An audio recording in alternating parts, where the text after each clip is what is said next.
नमस्कार, स्वागत है आपका मेरी दुनिया में। कैसे हैं आप लोग? आशा करती हूँ बिल्कुल ठीक होंगे और मैं भी बिल्कुल ठीक हूँ। तो आज इस वीडियो में हम जनवरी माह में पड़ने वाले आखिरी प्रदोष के बारे में जानेंगे। हर महीने में 2 प्रदोष व्रत पड़ते हैं, एक कृष्ण पक्ष का और एक शुक्ल पक्ष का। इस बार का जो प्रदोष व्रत पड़ेगा वह 30 जनवरी दिन रविवार को पड़ेगा। प्रदोष व्रत का पूजा का शुभ मुहूर्त क्या है, त्रयोदशी की तिथि क्या है, पूजा की क्या विधि है और आज के दिन ऐसा क्या चमत्कारिक उपाय करें, तो ये सब जानने के लिए बने रहिएगा मेरे वीडियो के लास्ट तक। अभी तक अगर आपने मेरे चैनल को सब्सक्राइब नहीं किया है तो नीचे दिए गए सब्सक्राइब बटन को हिट कर दीजिए, बेल आइकन को दबा दीजिए, ऑल में क्लिक कर दीजिए, जिससे मेरे वीडियो के सारे नोटिफिकेशन आपको मिलते रहें। तो चलिए शुरू करते हैं। यह प्रदोष माघ मास का पहला प्रदोष व्रत है, जो कि कृष्ण पक्ष का प्रदोष व्रत रहेगा और यह रविवार को पड़ेगा। रविवार को पड़ने वाले प्रदोष को रविवारा प्रदोष कहा जाता है। रविवारा प्रदोष अच्छे स्वास्थ्य, दीर्घायु और निरोगी काया के लिए रखा जाता है। हर वार के हिसाब से अलग अलग कामना पूर्ति के लिए प्रदोष के व्रत को रहा जाता है। जैसे कि सोमवार का प्रदोष व्रत सोमवारी प्रदोष कहा जाता है और यह सभी मनोकामनाओं की सिद्धि के लिए रखा जाता है।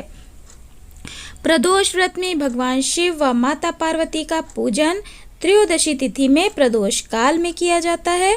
त्रयोदशी तिथि में प्रदोष काल में भगवान शिव साक्षात शिवलिंग में विराजते हैं और इस समय जो व्यक्ति भगवान शिव का विधिवत रूप से पूजन कर भगवान शिव से जो भी मांगता है, जो भी कामना करता है, वह उसकी सभी इच्छाएं पूर्ण होती हैं। जब भी आप प्रदोष का व्रत उठाते हैं तो तब तक इस व्रत को करना चाहिए। मतलब कि जब भी आप प्रदोष के व्रत को उठाएं तब तक इस व्रत को करें जब तक कि आपकी इच्छा पूरी नहीं हो जाती है, या फिर इच्छा पूरी हो भी जाती है तो जब तक आप इसको करने की क्षमता रखते हैं तब तक आप इसको अवश्य ही करें। स्वार्थवश या कामना पूर्ति हेतु ही इसको ना रखें। प्रदोष काल सूर्यास्त के 45 मिनट बाद और 45 मिनट पहले तक का होता है। विशेष तौर पर सूर्यास्त के बाद के 45 मिनट तक का समय सर्वश्रेष्ठ होता है। तो चलिए अब पूजा विधि जान लेते हैं कि इसकी पूजा विधि क्या है। तो पूजा विधि वही है कि ब्रह्म मुहूर्त में उठ जाना है, अपने स्नान के जल में कच्चा दूध और गंगा जल डालकर स्नान करें।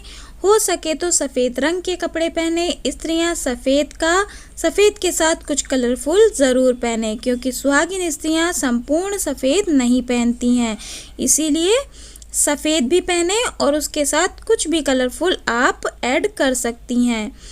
सभी मंदिर में जाइए, पूजा स्थल में अपने जाइए, सभी के विग्रह को पंचामृत से स्नान कराइए। सबको ना करा पाए तो शालिग्राम भगवान, शिवलिंग, लड्डू गोपाल का स्नान तो अवश्य ही कराइए। इसके बाद चौकी लगाइए, इसमें सफ़ेद या पीले वस्त्र बिछाइए, अष्टदल कमल का निर्माण कीजिए, कलश की स्थापना कीजिए। इसके बाद गौरी गणेश की स्थापना कीजिए। अखंड ज्योत जलाइए। भगवान शिव का शिवलिंग हो तो बहुत ही उत्तम है, तो आप घर पे ही अपना पूजन संपन्न कर सकते हैं। नहीं है तो फोटो रख के भी आप अपने पूजन को सरलता पूर्वक कर सकते हैं। सुबह के टाइम आप सरलता से, जैसे आप डेली करते हैं वैसे ही पूजन कर सकते हैं, परंतु प्रदोष काल में आपको विधिवत रूप से पूजन करना है। तो प्रदोष काल में आपको सभी सामग्रियां एकत्रित कर लेनी है। जो भी पूजा में सामग्रियां लगती हैं वो सभी सामग्रियां एकत्रित कर लेनी है। यदि आपके घर में शिवलिंग है तो आप अपने घर पे ही पूजा कर लें, और घर पे शिवलिंग नहीं है तो आप मंदिर में जाकर, शिवालय में जाकर शिवलिंग की पूजा कर सकते हैं, तो वो अति उत्तम होता है। तो अगर आपके पास शिवलिंग नहीं है, नहीं मंदिर जा पा रहे हैं, तो आप फोटो रख के भी पूजा कर सकते हैं। परिवार आपको, जैसे कि अगर आप घर पे कर रहे हैं तो पूरा ही शिव परिवार आपको बैठाना है, सबका पूजन करना है। सबसे पहले आपको सुबह के टाइम पे संकल्प लेना है कि आप किस प्रकार से व्रत करेंगे। जैसे कि आप फलाहार व्रत रहेंगे या फिर निराहार व्रत रहेंगे या फिर निर्जल व्रत रहेंगे। तो इस प्रकार से आपको अपना संकल्प ले लेना है इसके बाद आपको अपना पूजन शुरू करना है। सुबह का पूजन कर लीजिए, फिर शाम को आपको प्रदोष काल में अपना पूजन करना है। तो सबसे पहले गणेश भगवान का, गौरा माँ का पूजन करना है, इसके बाद कलश का पूजन करना है, फिर दीप देव का पूजन कर लीजिए, फिर भगवान शिव का पूजन करना है। उनको अभिषेक करना है कच्चे दूध से, शहद से, गाय के घी, गाय के देसी घी से, गंगा जल से, इन सभी चीज़ों से, पंचामृत से उनका अभिषेक कीजिए। फिर उन पर बेलपत्र चढ़ाइए, सफ़ेद रंग के पुष्प चढ़ाइए, सफ़ेद मिठाइयाँ अर्पण कीजिए, उनके पसंद की सभी चीज़ें उन पर अर्पण कीजिए। भांग है, धतूरा है, बेलपत्र हैं, ये सारी चीज़ें ही उन पर अर्पण कीजिए। इसके बाद आपको आरती करनी है, कथा पढ़नी है। अगर शनिवार का प्रदोष पड़ रहा है तो काले तिल ज़रूर ही अर्पण कीजिए और अक्षत भी आप उन पर अवश्य ही अर्पण कीजिए।